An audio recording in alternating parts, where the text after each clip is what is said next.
Hey there, movie-loving folks. Welcome back to my YouTube channel, where I'm here to recap a heartwarming Hallmark movie for you. Today, we're diving into the festive world of My Christmas Guide. So grab your hot cocoa, get cozy, and let's get into it. Our story begins with Best Friend Guide Dogs, a wonderful business that trains dogs to assist the visually impaired. Meet Peyton, a dog trainer with a heart of gold. She's about to take Max, a guide dog, out for a test drive. And on this walk, she has an encounter that sets our story in motion. While out and about, Peyton crosses paths with a father named Trevor and his daughter, Annie, leaving school. Annie suggests that her dad should get a guide dog, but Trevor just laughs it off. Now, in a Lifetime movie, this might be a creepy moment, but hang in there, it's about to get heartwarming. But things aren't all sunshine and rainbows for Peyton. Her boyfriend, Chad, forgets their company's work event and meeting her parents. Instead, he plans a golf trip. Classic Chad, right? Meanwhile, Trevor, who's visually impaired, relies on technology to navigate his daily life. He uses an app to help him choose clothes by color and a walking stick to get around. However, when Trevor has a run-in with a pole on a construction site at the university, he's frustrated by the lack of accommodations. The dean suggests he take a break for the semester until the construction is done. Annie is worried about her dad and desperately wants him to get a guide dog. It's quite a bonk on the head for Trevor, dealing with these challenges. Peyton, seeing Annie being bullied by her classmates, leaves a pamphlet at the school. Annie shows her dad the pamphlet, and eventually, he begrudgingly agrees to visit the guide dog center. At first, Trevor is annoyed, but Peyton patiently explains that it could be a good solution. She conducts a questionnaire and is thrilled to learn that Trevor is a literature professor. A mutual love for Dickens? Yes, please. Trevor meets Max and starts his training, though he's initially embarrassed by it. Peyton advises him to put his pride aside for his safety and Annie's. She leads Trevor around town with a leash, and they even share a few laughs. But Trevor still has reservations about having time to care for a guide dog. At least Max didn't bark during their walk, right? As Chad heads out of town and passively agrees to meet Peyton's dad when he's back, Peyton stumbles upon a shocking social media post. Chad is not just on a boys' trip, he's cozied up with another woman. Seriously, could Chad be more of a Chad at this point? On the other hand, Trevor's training with Max is progressing well, and he starts feeling more confident.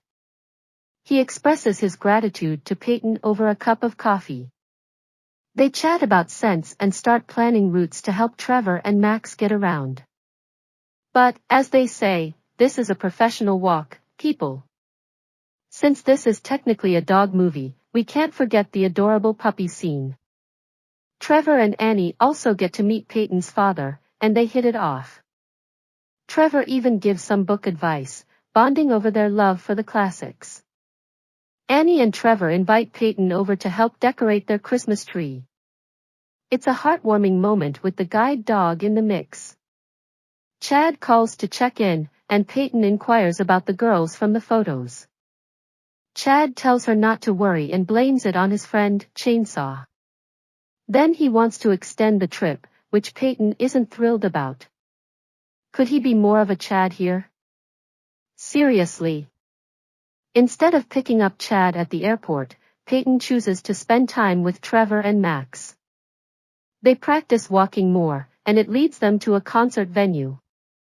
Trevor is touched by Peyton's thoughtfulness and planning. After a successful day, Peyton invites Trevor to dinner with her and her father. He gladly accepts, and dinner goes well, even if Annie and Peyton's dad are MIA. Where were they? Chad returns to town and falls asleep on the ride back from the airport. When Peyton asks if they can have dinner to catch up, he brushes her off with a soonish. However, He later books a trip to Mexico for them based on Chainsaw's advice to make amends. When he sees Peyton and Trevor together, he gets jealous and changes his mind. Chad even stoops to belittling Trevor when they meet. Peyton tells Chad that he's being distant, and that leads to Chad belittling Trevor once more. Not cool, Chad, not cool. Annie gets called into the principal's office for an incident involving her bullying a classmate who was making fun of her blind dad. The principal's response appears to be unreasonable. But things take another turn when the dean insists that Trevor take a leave due to ongoing construction issues. Upset, Trevor returns Max to the guide dog shelter and gives Peyton a Christmas gift. Max is left wondering, where is he going without me? Peyton opens the gift, and it's a bottle of perfume with her scent. Her melancholy mood is interrupted by a coworker who had Chad and Trevor arguing on CCTV.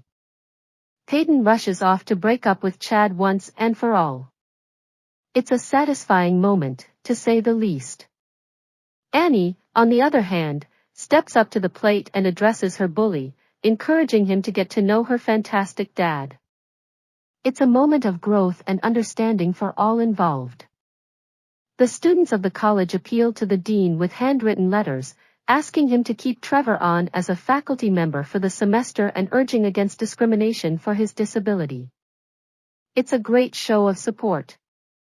Peyton stops by Trevor's house with Max and doesn't leave. They bake and spend time with Annie, creating heartwarming memories. Trevor thanks her for making Christmas memorable, and she says the feeling is mutual. They share a kiss, and Trevor tells Peyton that he's never met a woman as beautiful as her, inside and out. Of course, Annie and Max secretly watch, which adds a humorous touch. And that's how this heartwarming Hallmark movie, My Christmas Guide, comes to an end. If you enjoyed this recap, don't forget to hit that like button, subscribe to my channel for more movie recaps, and leave a comment down below if you have any other movies you'd like me to recap. Thanks for tuning in, and I'll catch you in the next one.